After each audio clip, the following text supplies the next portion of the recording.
அன்பிற்கும் பாசத்திற்கும் உரிய நண்பர்களே, உங்கள் அத்துணை பேருக்கும் எனது வணக்கம். நடிகர் திலகம் ஆருயிர் அண்ணன் சிவாஜி அவருடைய அற்புதமான காட்சிகளை நாம் கடந்த பல வாரங்களாக பார்த்து வருகிறோம். வெற்றிகரமாக 43 வாரம் முடிச்சிட்டோம். இந்த வெள்ளிக்கிழமை 44வது வாரம். அண்ணன் சிவாஜியோட ரொம்ப ரொம்ப ரொம்ப முக்கியமான ஒரு வரலாற்று காவியம். அந்த படத்தை தான் இன்றைக்கி நம்ம பார்க்க போகிறோம். அந்த படம் அண்ணன் சிவாஜிக்கே ரெக்கார்ட் பிரேக் பண்ணது வசூலில் கடைசியாக திரிசூலம். அதுக்கு முன்னாடி உலகம் சுற்றும் வாலிபன் சொல்லுவாங்க, எம்ஜிஆர் படம். அதை முறியடித்தது திரிசூலம். அதுக்கப்புறம் சின்ன தம்பிலாம் வந்துச்சு, அதெல்லாம் முறியடிச்சிச்சு, அது வேறு விஷயம். அண்ணன் சிவாஜிக்கு அதிக வசூல் கொடுத்த திரிசூலம் படம் கூட வந்தப்போ நல்லா சில்வர் ஜூப்ளி, சில இடத்துலலாம் 200 நாள் தாண்டி கூட ஓடிச்சு. ஆனால் அடிக்கடி போடுற படங்கள்லாம் அதெல்லாம் கிடையாது. ஆனால் இப்போ நம்ம பார்க்க போகிற படம் வந்தப்போ சக்கப்போடு புளின்னு புளிஞ்சுது வசூல் மலை. அதன் பிறகு அடிக்கடி போட்டுக்கிட்டே இருப்பாங்க, காசு கொட்டிக்கிட்டே இருக்கும். அப்படி ஒரு படம் அமுத சுரபின்னு சொல்லலாம் அண்ணனுக்கு. அந்த படம் என்ன படம்? அந்த படம் திருச்சியில் ராஜா டாக்கீஸில் ரிலீஸ். நான் அப்போ 6th என்னவோ படிக்கிறேன். எங்கள் பெரியக்கா வீட்டுக்கார் எங்கள் அத்தா என்னை அந்த படத்துக்கு கூட்டிகிட்டு போகிறாரு. பார்த்துட்டு பிரம்மாண்டமாக அப்படியே மலைச்சி போய் அந்த சின்ன வயசுலேயே நான் அப்படியே ஆச்சரியப்பட்டுட்டு வந்தேன். அதன் பிறகு அந்த படம் கரெக்டாக தீபாவளி முன்னாடியே வந்துருச்சு. தீபாவளி அன்னைக்கு பார்த்திங்கன்னா புது படம்லாம் ரிலீஸ் ஆகிருக்கு பக்கத்தில் தேட்டர்லலாம். ஆனால் இந்த படம் அங்கே ஓடிக்கிட்டு இருக்கு, ஏற்கனவே வந்துருச்சு, ஓடிக்கிட்டு இருக்கு. கூட்டம் கட்டுக்கடங்காத கூட்டம் தீபாவளி அன்னைக்கும் நான் என்னை ஒருத்தர் கூட்டிகிட்டு போகிறாரு. அங்கே கூட்டிகிட்டு போகும்போது அந்த கூட்டத்தை பார்க்குறேன். ராஜா டாக்கீஸ் முன்னாடி ஃபுல்லாக மக்கள் வெள்ளம். அந்த புறம் ஒரு ஜூபிட்டர் தேட்டர்னு இருக்குது, அங்கிட்டு ஒரு ரோடு இருக்கும் மரக்கடையோட. அந்த ரோட்டில் பஸ் எல்லாம் விட்டுட்டோம். அப்படி தான் பஸ் எல்லாம் போகுது. இந்த பக்கம் ஒரு டிராஃபிக்கும் கிடையாது, டிராஃபிக்கே ஃபுல்லாக க்ளோஸ் பண்ணிட்டான் ரோடு. பார்த்துக்குங்க. அப்போனா படம் கிட்டத்தட்ட 40-50 நாள் ஆயிடுச்சு. ஆனால் தீபாவளி அன்னைக்கு மற்ற படத்துக்கெல்லாம் அவ்வளோ கூட்டம் இல்லை. இந்த படத்துக்கு என்னமோ அப்படியே கூட்டம் பாருங்கள், ஆச்சரியம். அது மாதிரி நான் கூட்டம் பார்த்ததே இல்லை. சிலோனில் இந்த படம் 1 வருஷம் ஓடிச்சு. அது ரிலீஸ் ஆகும்போது 2 தியேட்டரில் ரிலீஸு. ஃபஸ்ட்டு பெட்டியை போட்டு படம் ஆரம்பித்து விட்டுட்டு கொஞ்சம் நேரம் ஆனோன்னா அடுத்த பெட்டியை இது பண்ணும்போது இந்த பெட்டியை எடுத்துகிட்டு ஆட்டோ ரிக்ஷாவில் இன்னொரு தேட்டருக்கு கொண்டு போடுவான். அங்கே ஆரம்பிப்பான் ஷோ, கொஞ்சம் லேட்டாக ஆரம்பிப்பான். ஆட்டோ ரிக்ஷாவில் பறக்கும் பெட்டி. அப்படியே ஓடி சிலோனில் கிட்டத்தட்ட 2 தியேட்டரில் போட்டு ஒரு தேட்டரில் 100 நாள் கடந்து ஓடிடுச்சு. இன்னொரு தேட்டரில் 1 வருஷம் கழிஞ்சு தான் எடுத்தாங்க படத்தை. சிலோன் ரேடியோவில் பார்த்தீங்கன்னா இதை பற்றி விளம்பரம் போட்டுக்கிட்டே இருப்போம் அடிக்கடி. அப்படியே கேட்க ஒரு மாதிரி இருக்கும். என்ன படம் நல்லா தெரிஞ்சிருக்கும் உங்களுக்கு. இந்தாங்க, நீங்கள் தினம் சாப்பிட்ற விஸ்கியோட இது சிகப்பாக இருக்குது. இதில் அதை விட போதை வரும், குடிங்க, உங்கள் தாகம் தீர்ற வரைக்கும் குடிங்க. இதுதான் விளம்பரம் சிலோன் ரேடியோவில் போட்டுகிட்டே இருந்தான். என்ன படம்? வசந்த மாளிகை. அந்த படம் என்ன படம்? அந்த படம் இப்போ கூட அடிக்கடி போட்டுக்கிட்டே இருக்கான் சென்னையில் ஆல்பர்ட் தியேட்டரில்.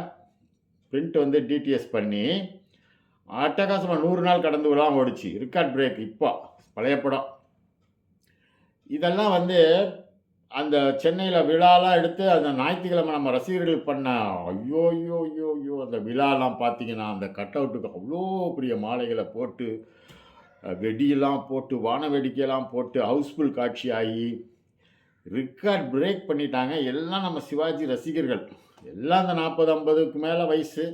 அதில் சின்ன பசங்களும் வரானுங்க, அவங்களும் சிவாஜி ரசிகர் தான். என்ன பண்ணுறது, எப்படி அவனுங்க ரசித்தாங்கன்னு தெரியல. அண்ணன் சினிஃபீல்டை விட்டு ஒதுங்கிட்டார் அப்போல்லாம் அவனுங்க பிறக்கும் போதே.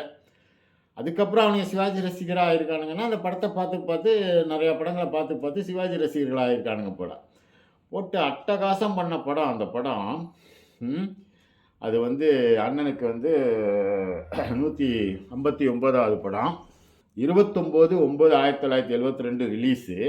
அந்த படம் ரிலீஸ் ஆன வருஷம் ராஜா, ஞானஒளி, பட்டிக்காடா பட்டணமா, தர்மம் எங்கே, தவப்புதல்வன், வசந்த மாளிகை, நீதி 7 படம். இந்த ரெக்கார்டை பாருங்க. இந்த 7 படத்துல ராஜா 100 நாள், ஞானவழி 100 நாள், தவப்புதல்வன் 100 நாள், நீதி 100 நாள், பட்டிக்காடா பட்டணமா 25 வாரம் சில்வர் ஜூப்ளி, வசந்த மாளிகை 25 வாரம் சில்வர் ஜூப்ளி. 7 படத்தில் 6 படம், 4 படம் 100 நாள், 2 படம் 25 வாரம் வெள்ளி விழா. மொத்தம் மீதி 6 படம் இந்த ரெக்கார்ட் பண்ணியிருக்கு. எவனாவது உண்மையிலுமே தில் இருந்தா நடிகர்னு சொல்கிறவன், நான்லாம் பெரிய ஸ்டாரு, இன்னைக்கெல்லாம் என்னை அடிச்சுக்கிறதுக்கு ஆளே இல்லைன்னு சொல்கிறவன்லாம் இதெல்லாம் பண்ண முடியுமா? நினச்சி பார்க்க முடியுமா? ஏங்க வருஷத்தில் 7 படம் ரிலீஸு, 6 படம் பயங்கர சக்ஸஸ்ஸு, 4 வந்து 100 நாள், 2 வந்து சில்வர் ஜூப்ளி. இந்த ரெக்கார்டு எந்த பயலால் பண்ண முடியும்? சவால் விடுறாங்க. நாங்கள் எவனாவது பண்ணியிருக்கானா? இது ஒன்று போதும் சிவாஜிக்கு சாதனை பட்டியலில். என்ன எத்தனையோ வந்து வருஷங்களில் படங்கள்லாம் வந்திருக்கு, 9 படம் 10 படம். ஆனால் இந்த ரெக்கார்ட் பிரேக்கு எவனால் செய்ய முடியுமா? அதனால் சிவாஜியை பற்றி ஏதாவது அண்டர் எஸ்டிமேட் பண்ணி எவனாவது பேசுனீங்கன்னாக்கா உண்மையாலுமே மரியாதை கெட்டு போயிடும். உங்களுக்கு வந்து பிடிச்சா பேசுங்க, பிடிக்கலன்னா வாயை மூடிக்கிட்டு உங்கள் வேலை என்னவோ அதை பார்த்துட்டு போங்க. ஏன்னா அவரை பற்றிலாம் பேசுகிறதுக்கு உங்களுக்கெல்லாம் யோக்கியதை கிடையாது, கொஞ்சம் கூட அருகதை கிடையாது. A to Z ஏன்னா ஃபுல்லாக கம்ப்ளீட் பண்ணிட்டு தான் அவர் போயிருக்கார், இந்த மண்ணை விட்டு மறைஞ்சிருக்காரு. அதை மட்டும் ஞாபகம் வச்சிங்க. சும்மா மைக்கு கிடச்சிருச்சின்னொன்னே இன்னும் சில பேர்களுக்கு எனக்கு பிடிக்கவே இல்லை. ஒன்று நீ சிவாஜி ரசிகர்னா சிவாஜி ரசிகர்னு சொல்லணும், இல்லை எம்ஜிஆர் ரசிகர்னா எம்ஜிஆர் ரசிகர்னு சொல்லணும். அதுதான் வந்து ஒரு நல்ல மனுஷனுக்கு அடையாளம். ஏன்னா நேரத்துக்கு தகுந்த மாதிரி பச்சைவந்தி மாதிரி இங்கிட்டு பேசும்போது சிவாஜினா எனக்கு உயிர், அவரோட பரம ரசிகன்றது. அப்படி போயிட்டா வாத்தியார் எம்ஜிஆர்னால் எனக்கு உயிர், அவர் மாதிரிலாம் பண்ண முடியாது. ஏன்னா 2 நாக்காடாக இருக்கும் ஒரு மனுஷனுக்கு, ஒரே நாக்கு தாண்டா இருக்கணும். உண்மையாக சொல்கிறேன், சிவாஜி ரசிகன்னா அவன் எப்போவுமே மற்ற படங்களும் பார்ப்பான். ஆனால் எம்ஜிஆர்லாம் நான் எம்ஜிஆரும் எல்லாம் சொல்ல மாட்டான். அவன் வசந்த மாளிகை படத்தை வந்து எம்ஜிஆர் ரசிகர்களுக்கு ரொம்ப பிடிக்கும். நம்ம திருச்சியில் நம்ம டிஸ்ட்ரிபியூட்டரு அப்போது சொல்லுவார் எங்கள்கிட்ட சிரிச்சுட்டு, ஒன்றும் இல்லைங்க, எங்களுக்கு வந்து தீபாவளி போனஸ் போடுறதுக்கு எங்கள் ஸ்டாஃபுக்கு, அப்போ திருச்சி தஞ்சை புதுக்கோட்டை பட விநியோகஸ்தர்கள் சங்கம் ஆண்டார் ஸ்ட்ரீட்டில் இருக்குது. அவர் சொல்லுவார், இந்த படத்தை வந்து நாங்கள் தீபாவளி டைமில் எம்ப்ளாயீஸுக்கெலாம் போனஸ் கொடுக்கணும்னா சும்மா ஒரு வாரம் ஒரு தேட்டரில் போட்டோம்னா போதும், காசை குவிச்சு கொடுத்துரும், அந்த காசை வச்சு எல்லாருக்கும் போனஸ் போட்டுரும் அப்படின்னு சொல்லுவார். அப்பேற்பட்ட படம் இது வசந்த மாளிகை. ரெக்கார்ட் பிரேக் பண்ணது. படம் வந்தப்போ ஓடினது மட்டுமல்ல, ஏன்னா அதன் பிறகு அடிக்கடி போடப்பட்ட படமும் இதுதான், காசை கொடுத்துக்கிட்டே இருந்த படமும் இதுதான். இவ்வளோ காலத்துக்கு அப்புறம் இப்போவும் அடிக்கடி சென்னையில் நீங்கள் பார்த்துருப்பீங்க, ஆல்பர்ட் தியேட்டரில் எத்தனை தடவை போடுறான், வருஷத்துக்கு ஒரு தடவை போட்டுகிட்டே இருக்கான். போடும்போதெல்லாம் காசு அள்ளுது. இந்த ரெக்கார்டெல்லாம் யாரால் செய்ய முடியும்? அண்ணன் சிவாஜி. அதுக்கு தான் சொல்கிறோம் நாங்கள், யானை இருந்தாலும் பொன், இறந்தாலும் 1000 பொண்ணுன்னு சொல்கிறோம். ரொம்ப ரொம்ப எல்லாருக்கும் பிடிச்ச படம். அந்த படத்தை தான் இன்றைக்கி நம்ம பார்க்க போகிறோம். பார்ப்போமா? வாங்க பார்ப்போம். மானிட ஜாதியே, மனிதர்களே நீங்கள் தேவர்களாகலாம், மதுவிருந்தால் போதும். மங்கையரே நீங்கள் தேவதையாகலாம், மனமிருந்தால் போதும். மதி இருந்தால் போதும் அன்று, மதுவிருந்தால் போதும் என்று.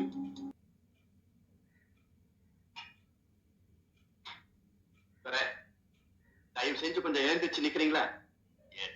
இல்லைங்க தோற சொல்றேன், எந்த அளவுக்கு குடிச்சிருக்கேன்னு பாக்குறதுக்கா? நிக்க முடியாத அளவுக்கு குடிக்கல, நிதானத்தோட தான் இருக்கிறேன். என்ன சமாச்சாரம்?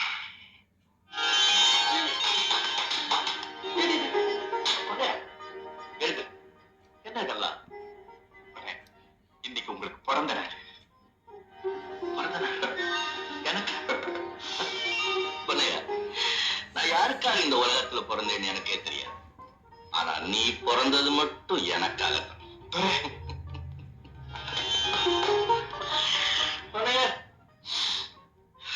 நான் எப்ப பிறந்தேன்னு என்ன பெத்த தாய்க்கும் தெரியாது, என் கூட பிறந்த சகோதரனுக்கும் தெரியாது, ஏன் எனக்கே தெரியாது. ஆனா நீ மட்டும் இதெல்லாம் மறக்காம ஞாபகம் வச்சுட்டு இருக்க. இதை என்னன்னு சொல்றது? பாசம் சொல்றதா இல்ல விசுவாசம் சொல்றதா? இதுக்கு பேரு தான் அன்பு. அதனால்தான் அன்பே தெய்வம்னு அத கடவுளுக்கு சமமா சொல்றாங்க இல்லையா?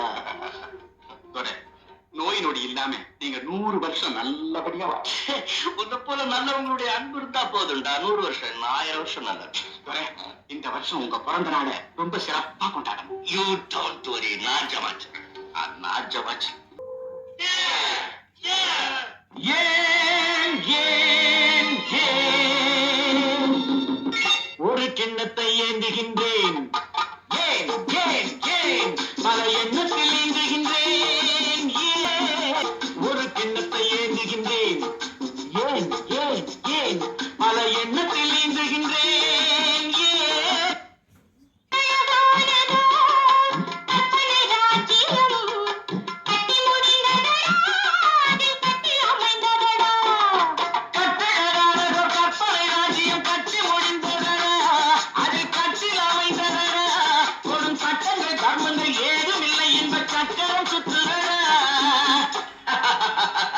அதில் நான் சக்கரவர்த்தியடா. சரின்னா யாரா இருந்தாலும் விடக்கூடாது, வேண்டாம்னா விலை மாதா இருந்தாலும் தொடக்கூடாது. அதான் நம்ம பிரின்சிபல்.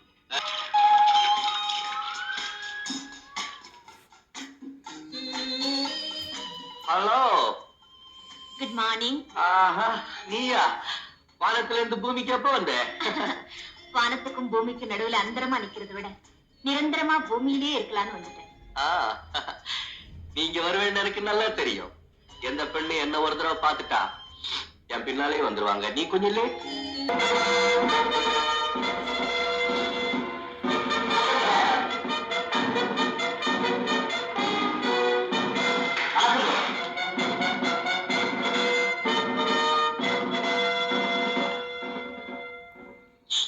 என்ன தர சரியான ஜோடியை பிடிச்சிருக்காருல்ல. பொண்ணு நல்லாவே இருக்கு. இந்த பொண்ணு இங்க தங்கறதுக்கு எல்லாம் ஏற்பாடு செஞ்சு கொடு. மகாராணி, வாங்கம்மா. ஆனந்த், யார் இந்த பெண்? என் பர்சனல் செக்ரட்டரி. அதுக்கு இப்ப என்ன அவசியம் வந்தது? என் வேலைகளை செய்ய, என் தேவைகளை கவனிக்க, என்னையும் தன்னை போலவே நினைக்கிறதுக்கு இந்த வீட்டுல ஒரு ஜீவனாவது வேண்டாமா? அதுக்காக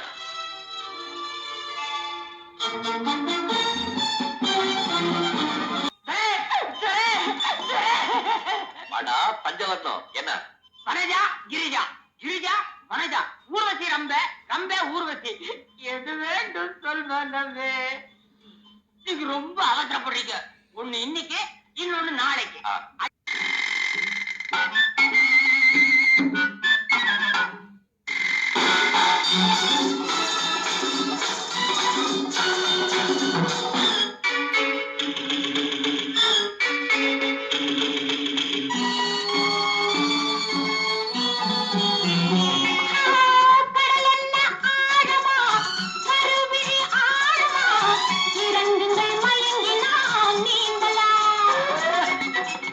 ஆயிரம் கண்களில் அடிக்கடி நீந்தி, ஆயிரம் கண்களில் அடிக்கடி நீந்தினே, ஆழத்தை இங்கிறானை காணல. குடிமகனே, பெருங்குடிமகனே, நான் கொடுக்கட்டுமா அது உனக்கு? கொடுத்து எடுக்கட்டுமா கொஞ்சம் எனக்கு? குடிமகளே. ஏமா ஒரு மாதிரி ஆக்குறீங்க? பொன்னையா, உங்க ஐயாவோட நடவடிக்கைகளை பார்க்கும்போது அம்மா, சின்னதுரை கெட்டு போயிட்டார ஒழிய கெட்டவர் இல்லை. ஏமா யோசிக்கிறீங்க? இல்ல பொன்னையா, நான் இந்த வேலையில நீடிச்சிருக்க மாட்டேன்னு நினைக்கிறேன். அப்படி சொல்லாதீங்க. நீங்க இங்க வந்த பிறகுதான் நான் கொஞ்சம் தைரியமா இருக்கிறேன். அம்மா, பெண்ணால ஒரு மனுஷனை கெட்டவனாக்கவும் முடியும், நல்லவனாக்கவும் முடியும். உங்களை கையெடுத்து கும்பிடுறேன். அவசரப்பட்டு எந்த முடிவுக்கும் போயிடாதீங்க. கண்டிப்பா நீங்க இங்கதான் இருக்கணும். இவ்வளவு தூரத்துக்கு வந்ததுக்கு அப்புறம் இந்த ஜமீன் தான். இந்த ஜமீன்ல இப்படிப்பட்ட சூழ்நிலை இவ்வளவு சீக்கிரமா ஏற்படும்னு நீங்களோ நானோ யாருமே எதிர்பார்த்திருக்க முடியாது. இருந்தாலும் சில நன்மைகளை கருதி நம்ம மகாராணி அவர்கள் இந்த பாகப்பிரிவினைக்கு சம்மதித்திருக்கிறார்கள். பெரியதுரை, பத்திரத்தை படிக்கட்டுங்களா? தேவையில்லை.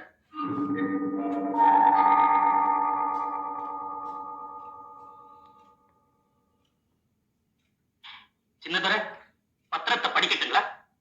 அவசியம் இல்லை. நிறுத்துங்க. லாபம் அடைய போறவங்க படிச்சு பார்க்க தேவையில்லை. ஆனா நஷ்டமடையாம இருக்கணும்னா நிச்சயம் நீங்க இதை படிச்சாகணும். லதா, பத்திரத்தை படிக்கணும்னு சொன்ன உடனே பெரியதுரை ஏன் சீர்றாரு? அப்படின்னா இதுல ஏதோ விஷயம் இருக்கு. படி.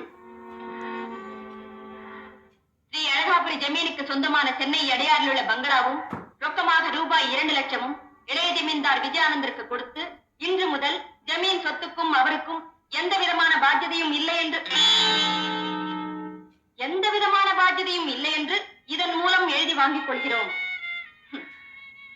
இது பாக பிரிவினையா இல்ல பாக பிரிவினைங்கிற பேர்ல நடக்கிற பயங்கர சதியா? Good morning. வாங்க. சொன்னபடி கரெக்டா வந்துட்டு. மிஸ் லதா, குடிகாரன் பேச்சு பொழுது விடிஞ்சா போச்சுன்னு தெரியாம சொல்லுவாங்க. குடிகாரன் நிக்கிறது தரையில இல்ல, வார்த்தையில. இப்ப நீங்க நிக்க வேண்டாம், இந்த சேர்ல உட்காருங்க. இந்த சேர்லையா? What is this? இதுல நான் இருக்கா உட்காருங்க. நீங்க தினம் ஆபீஸ்க்கு வந்து 1 மணி நேரம் இதுல உட்கார்ந்தா போதும். 1 மணி நேரம்? ஓ வேண்டாம், ஒரு 10 நிமிஷம் உட்காருங்க. ஓகே. டன். குட் மார்னிங் சித்தப்பா. Good morning darling. ஏய், என்னது? பள்ளிக்கூடத்துக்கு போகும்போது இளவரசி மாதிரி ஜக ஜக ஜகஜன்னு உங்க அம்மா ட்ரெஸ் பண்ணி அனுப்புவாங்க. இன்னைக்கு சிம்பிளா யூனிஃபார்ம் போட்டு போற. என்ன விசேஷம்? எல்லாம் இந்த செக்ரட்டரி ஆர்டர் தான். பள்ளிக்கூடத்துக்கு போகும்போது எல்லா பிள்ளைகளும் ஒரே மாதிரி ட்ரெஸ் பண்ணணுமா, ஒன்னாதான் உட்காரணுமா. ஆஹா, அப்படின்னா இனிமே பள்ளிக்கூடத்துல இருக்கிறவங்க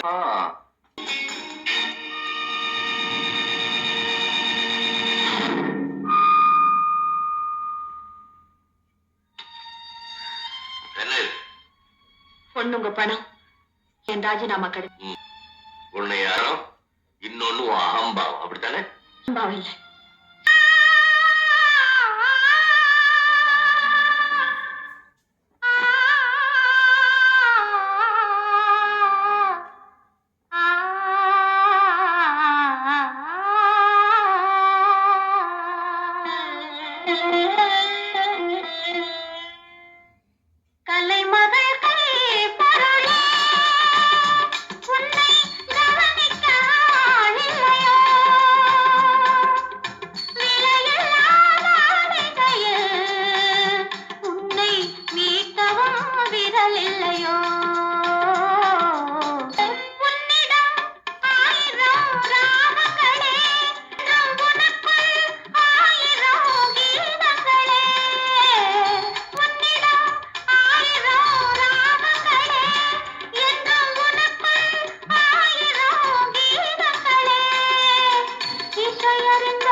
மாறணும்.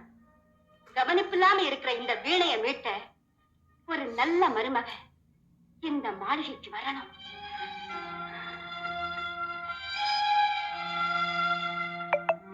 ஆமா, நிச்சயமா வரணும். சாப்பாட்டுக்கு வரும்போது கூட செக்ரட்டரி தேவைப்பட்டிருக்கு. நான் தான் லதாவை வர சொன்னேன். வாமா உட்காரு. வா. ஹலோ கௌரி இல்ல, எப்போ வந்த? அடேப்பா, பெரிய பொம்பளையா போயிட்டியே. பெண்கள் வளர்ச்சியே அப்படித்தான்ப்பா. இன்னைக்கு குமரி, நாளைக்கு அம்மா, நாளைக்கு பாட்டியா? அத்தா, நான் அம்மாவாகவும் போறதில்ல, பாட்டியாகவும் போறதில்ல. ஏன்னா நான் கல்யாணமே செஞ்சுக்க போறதில்ல. அது என்னம்மா அப்படி சொல்லிட்டேன்?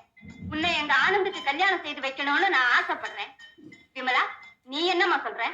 ஆமா, அக்காளும் தங்கச்சியும் ஒரே வீட்டுக்கு மருமகளா வந்துட்டா தங்கச்சி கண்ணீர் வடிக்கும் போது அக்கா தொடச்சு விடலாம்ல.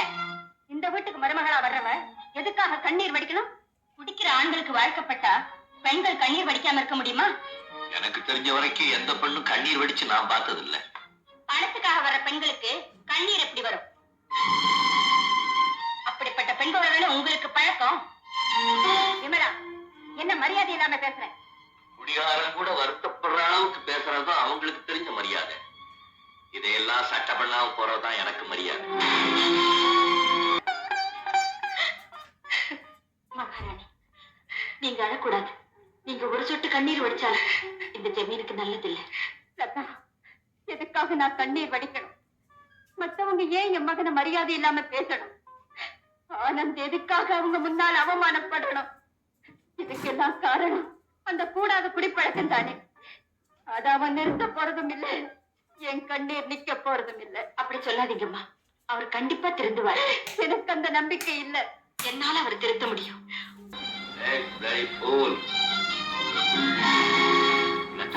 நீங்க குடிக்க கூடாது. உங்களை நான் குடிக்க விட மாட்டேன். என்ன குடிக்க கூடாதுன்னு தடுக்கிறதுக்கு நீயா? குடிக்கிறதுக்கு எனக்கு யாருடைய அனுமதியும் தேவையில்லை. ஆமா, உங்களுக்கு எதுவும் தேவையில்லை. அன்பு, பாசம், கௌரவம் எதை பத்தியும் அக்கறை இல்லை. சொந்தக்காரங்க உங்களை அவமானப்படுத்தினாலும் அதை பத்தியும் கவலை இல்லை. உங்களுக்கு வேண்டியதெல்லாம் இந்த மது. இது கடுமையாகி பெத்த தாயை கூட அழ வைக்கிறீங்க. அவங்க சிந்திர கண்ணீருக்கு போதை இருந்துச்சுன்னா அதை கூட மதுவா நினைச்சு குடிச்சிடுவீங்க. நீ அளவுக்கு அதிகமா பேச. நீங்க என்ன சொன்னாலும் சரி, உங்களை நான் குடிக்க விட மாட்டேன். குடிச்சா என்ன செய்வேன்? என் உயிரை கொடுத்து அடுப்பேன். உரிமை உனக்கு யார் கொடுத்தது?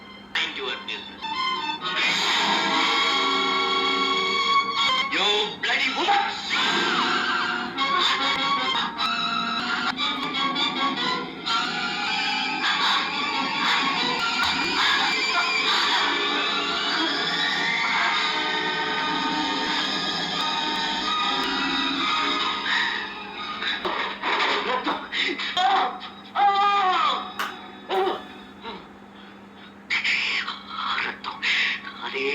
இதயத்துல உறைஞ்சுக்கிற ரத்தம்.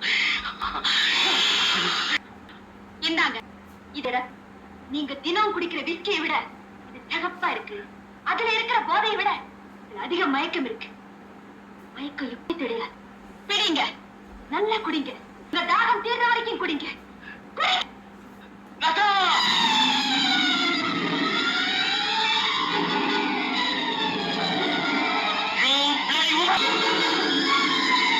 குடிங்க.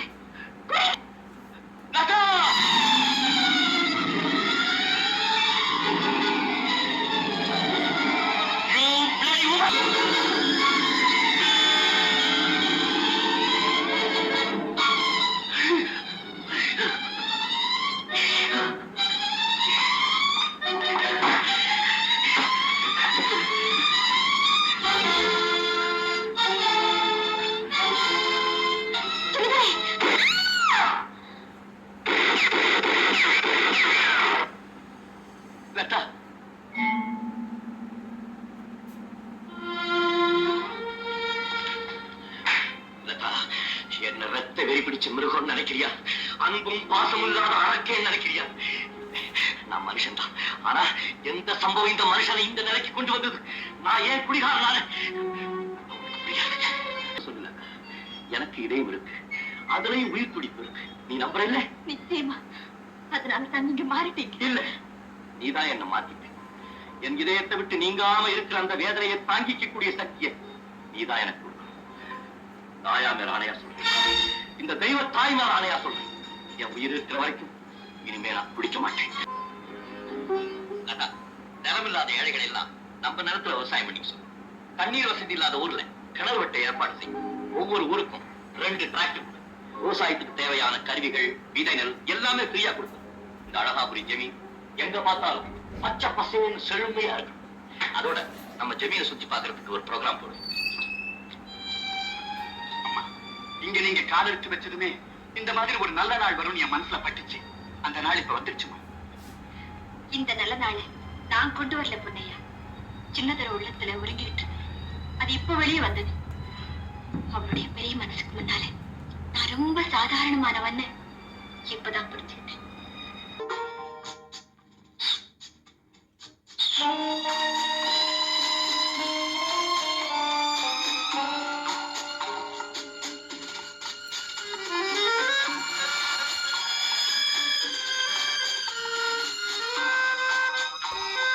குளிருதா?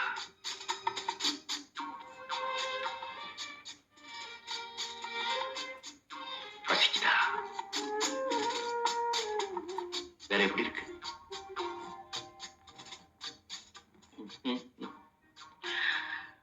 ஒவ்வொருத்தர் வாழ்க்கையிலையும் இத போல ஒரு சம்பவம் நடக்கும்னு நினைக்கிறேன். அப்படின்னா எதையும் சொல்ல நினைக்கிறேன். இதுவரைக்கும் இல்லாத ஒரு வேதனை.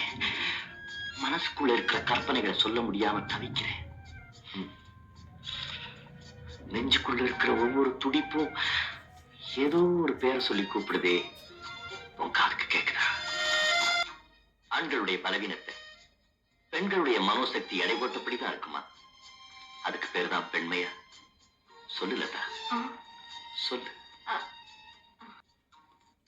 ஹலோ, நானும் பேசுறேன். யார் இன்ஜினியரா? எல்லாம் ரெடியா இருக்கா? Very good, very good, very good. Thank you. வாழ ஒன்னதான் எதிர்பார்த்துக்கிட்டு இருந்தேன்.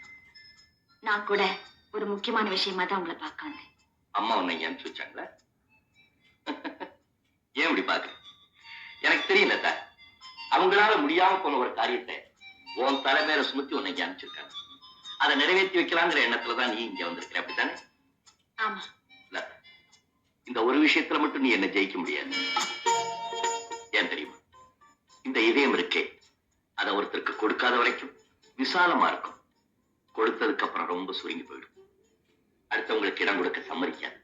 அப்படின்னா உங்க இதயம் உடலுக்கு அர்ப்பணிச்சுட்டு அந்த அன்பு தெய்வம் குடியிருக்கிற கோவில நீ பார்க்க வர்றிய? பார்க்கிறேன். வா, பாரு, பாரு.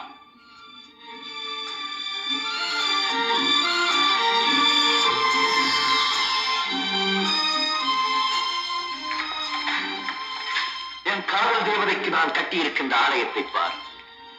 என் உள்ளத்திலே படர்ந்திருக்கும் முல்லைக்கொடிக்கு நான் அமைத்திருக்கின்ற பந்தலை பார். என் இதய சாம்ராஜ்ய தலைவியின் ஆட்சி ஆரம்பமாக போகும் அன்பு மாளிகையை பார்.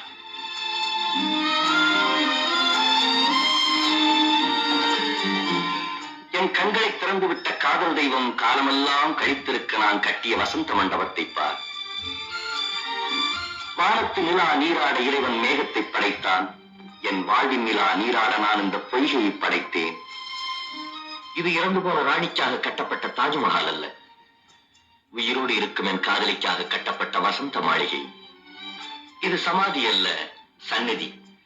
ஆண்டவன் மட்டும் எனக்கு பறக்கும் சக்தியை கொடுத்திருந்தால் ஆகாயத்திலே மின்னிக் கொண்டிருக்கும் அத்தனை நட்சத்திரங்களையும் எடுத்து வந்து இங்கே தோரணம் கட்டி தொங்க விட்டிருப்பேன். வானத்து நிலவை பறித்து வந்து இந்த வசந்த மாளிகைக்கு வண்ண விளக்காக அமைத்திருப்பேன். என்ன செய்வது? எனக்கு அந்த சக்தி இல்லையே, சக்தி இல்லையே. என்ன பார்க்கிறாய்? இந்த அளவுக்கு உங்கள் இதயத்திலே குடிகொண்டிருக்கும் அந்த பாக்கியவதி எங்கே என்று பார்க்கிறேன். அவளை பார்க்க வேண்டுமா? வா என்னோடு.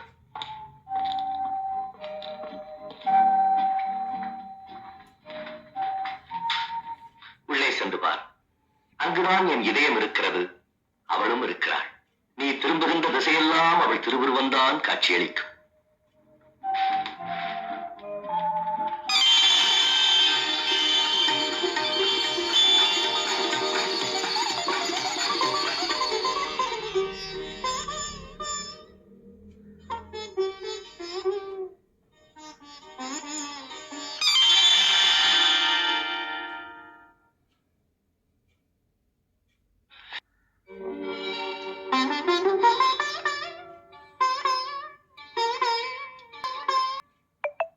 மயக்கம் என்ன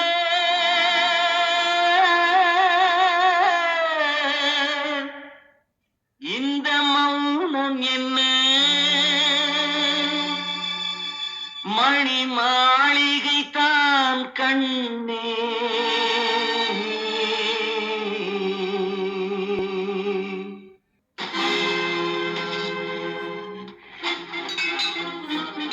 அன்னைக்கு ஒரு நாள் இந்த பாட்டில எல்லாம் உடைச்சு கொடுக்கிறேன். என்னைக்காவது ஒரு நாள் எங்களை போல உன் இதயம் உடைஞ்சு சுக்கு நூறா நொறுங்க போகுதுன்னு இந்த பாட்டில எல்லாம் எனக்கு சாபம் கொடுத்துருச்சு. பொன்னையா, பணம் கொடுத்து புதுசா பாட்டில வாங்கிட்டேன். ஆனா விலை கொடுத்து வாங்க இதயம் எந்த கடையில பாவிக்குது? அதனாலதான் உடைஞ்சு போன இந்த இதயத்தை விஸ்கியை ஊத்தி ஒட்ட வைக்கலாம்னு நினைக்கிறேன். அது like a fish. I will drink. I will drink. சின்னதரசி, உன் உருவம் தெரிஞ்சா நான் குடிக்க மாட்டேங்கிற தைரியமா? நீ என் கண்ணை விட்டு மறையிற வரைக்கும் குடிப்பேன். குடிங்க. இது என்னுடைய ரத்தம். நீங்க தினம் குடிக்கிற விஸ்கியை விட இது சிகப்பா இருக்கு. அதுல இருக்கிற போதையை விட இதுல அதிக மயக்கம் இருக்கு. இந்த மயக்கம் எப்பவுமே தெரியாது. குடிங்க, நல்லா குடிங்க. உங்க தாகம் தீர வரைக்கும் குடிங்க. லதா, உன்னை பிரிஞ்சிருக்கிற வேதனை என்னால தாங்க முடியலையே. நான் குடிக்கிறேன். என் காதல் தாகம் தீர வரைக்கும் குடிச்சுக்கிட்டே இருப்பேன்.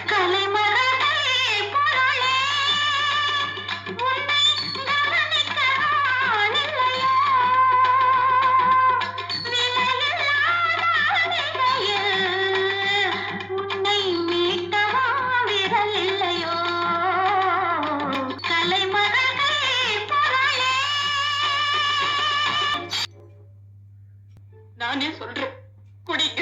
வைத்தியக்காரி, நீ வேண்டான்னு விடுறதுக்கு குடின்னா குடிக்கிறதுக்கு நான் என்ன அவ்வளவு பலகீனமானவன்?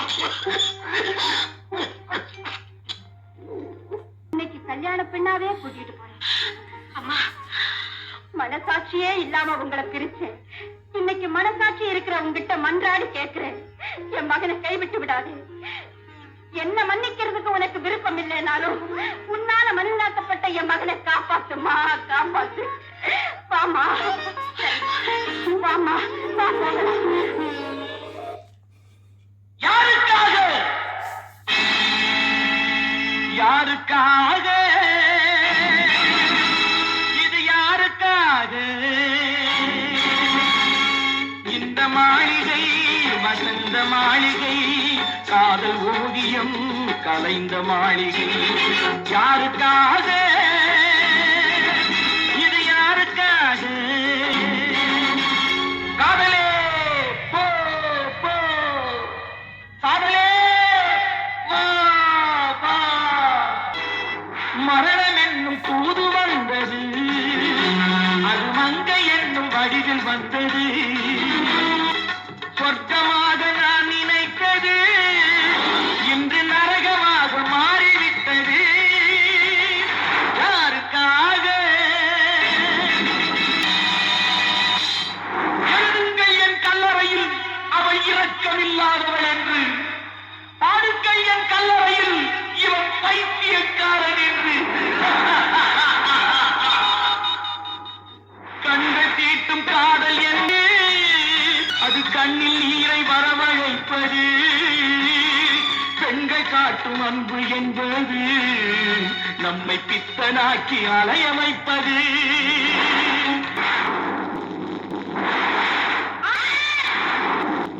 குடிச்சிட்டலடா, குடிச்சிட்டேன்.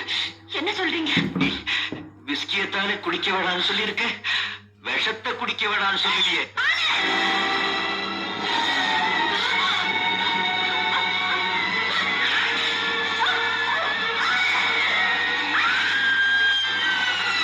அந்த நடிப்பு பார்த்தீங்களா, எவ்வளோ பிரமாதமான ஒரு நடிப்பு. இதெல்லாம் அவருக்கு வந்து நடிப்பில் ஒரு மைல்கல். வசந்த மாளிகைலாம் வாணிஸ்ரீ வந்து இதில் போன வாரம் சிவகாமியின் செல்வன் பார்த்தோம். இந்த வாட்டி வசந்த மாளிகை. இன்னும் நிறைய படம்லாம் நடிச்சிருக்காங்க. இதெல்லாம் குறிப்பிடப்பட்ட படம் வாணிஸ்ரீக்கு.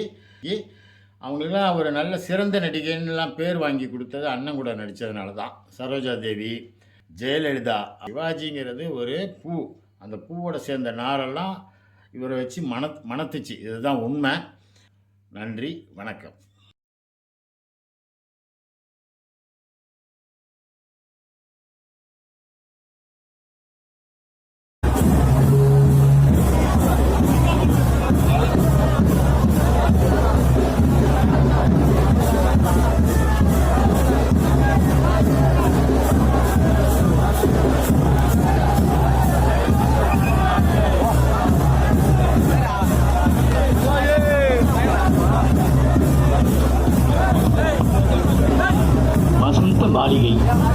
குடிப்பதற்கு ஒரு மனம் இருந்தால் அவளை மறந்து